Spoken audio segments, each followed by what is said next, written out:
For more than a decade, viewers have welcomed Savannah Guthrie into their living rooms each morning on Today. She is polished but warm, sharp yet approachable. The kind of journalist who can question a president 1 minute and laugh about parenting mishaps the next. To millions, she represents steadiness. Even during personal hardships, she has appeared composed, measured, and grounded. But television, by its nature, captures only a fraction of a person. The rest exists off camera, in quieter rooms, and more complicated conversations. When her mother Nancy disappeared in Tucson in early 2026, that carefully balanced public image met private anguish. As the search stretched into agonizing days, something deeper surfaced. Not scandal, not sensationalism, but layers of identity and history Savannah had long kept separate from her public life. 10 days of waiting. By the 10th day of the search, exhaustion had settled over the Guthrie family's temporary command center in Tucson. Maps, notepads, and half-finished cups of coffee cluttered the kitchen table. Outside, investigators continued their work. Neighbors whispered updates, and the desert carried on in indifferent silence. Savannah moved between conference calls and in-person briefings, shifting from daughter to journalist instinctively, though the roles felt painfully intertwined. Her siblings, Annie and Cameron, watched her juggle composure and fear with the same discipline she displayed on air. But grief doesn't respect professionalism. It seeps into posture, voice, breathing. Every ring of her phone carried a jolt of possibility, news, hope, or something worse. Behind the poised exterior was a daughter confronting uncertainty in real time, aware that strength sometimes means simply enduring the wait. A call from the past. On the morning that shifted everything, Savannah stepped outside to answer what she assumed was another investigative update. Instead, she heard a familiar voice. Elena. The name alone carried decades of memory. Elena had once been part of Savannah's formative years, someone who knew her before, career ambition and national visibility. Their friendship began in late adolescence, rooted in shared curiosity about identity, art, and ideas. Over time, life pulled them in different directions, yet the bond lingered quietly in the background of Savannah's story. Now, as her mother remained missing, Elena's call reopened conversations long set aside. She spoke not with accusation, but urgency, suggesting that pieces of the past, old acquaintances, forgotten tensions, might deserve a second look. It wasn't a dramatic revelation. It was a reminder that history, even when distant, can echo forward unexpectedly. Growing up.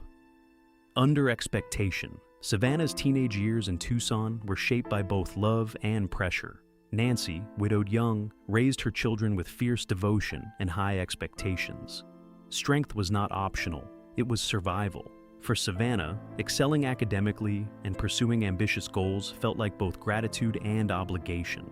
She thrived in debate, set her sights on higher education, and rarely allowed herself visible doubt. Yet adolescence is rarely simple. Like many young people, she sought spaces where she could question, experiment, and explore ideas without feeling measured against achievement. Her friendship with Elena emerged during that season. Together, they attended community events, discussed art and social issues, and imagined futures that stretched beyond Tucson. None of it was reckless or scandalous. It was the ordinary searching of youth. But Savannah kept those layers compartmentalized, unsure how they would fit within her mother's expectations. 2 selves, 1 ambition. As Savannah advanced through college and eventually into law and journalism, the gap between her private reflections and public ambitions widened. She learned how to present confidence even when uncertain, how to navigate competitive environments with discipline. Those skills propelled her forward, eventually landing her roles that led to national recognition. Yet, like many high achievers, she sometimes felt she was balancing multiple versions of herself. The driven professional, the dutiful daughter, the thoughtful friend who once spent long evenings debating philosophy under desert skies. The older she became, the more those earlier chapters felt distant, almost like pages from another book. Elena remained part of her personal history, but not a defining feature of her public identity. It was easier to move forward than to revisit who she had been before cameras and contracts defined her schedule. The weight of silence. When Elena called during the search for Nancy, it forced Savannah to confront how much of her younger self she had quietly stored away. She gathered Annie and Cameron that afternoon and explained the connection. There was no shocking confession, only the admission that parts of her adolescence had remained private, perhaps unnecessarily so. Her siblings listened with surprise, but also understanding.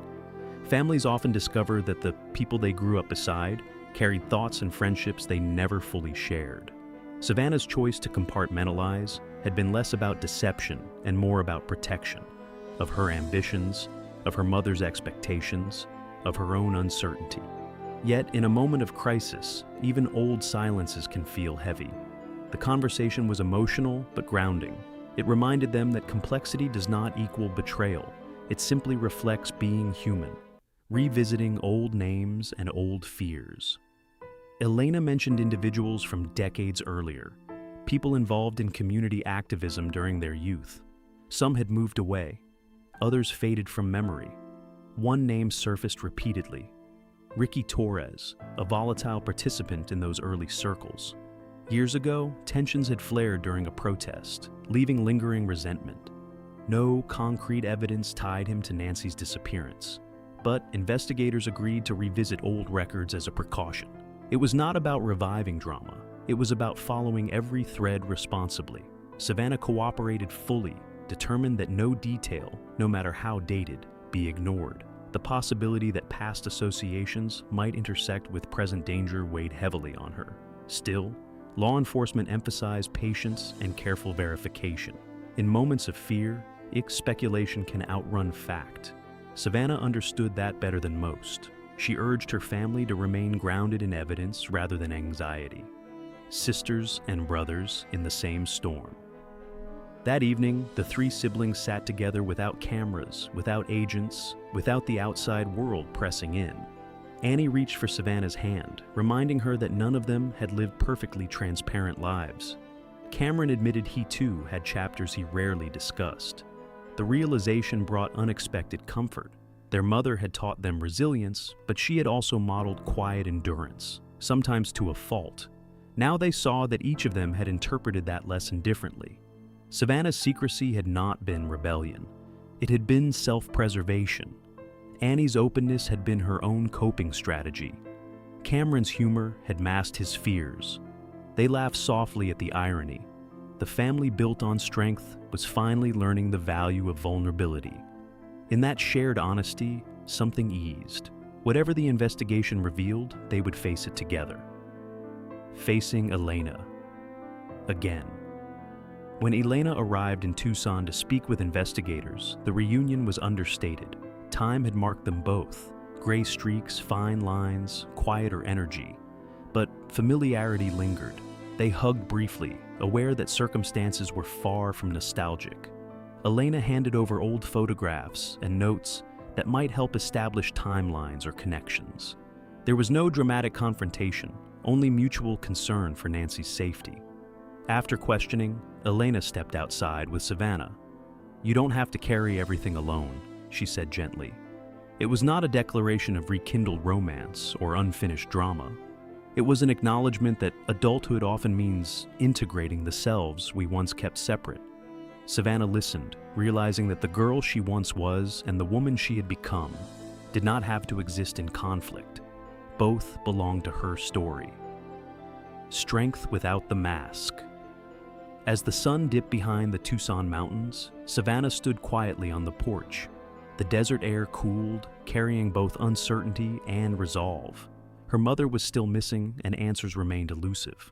But something within Savannah had shifted.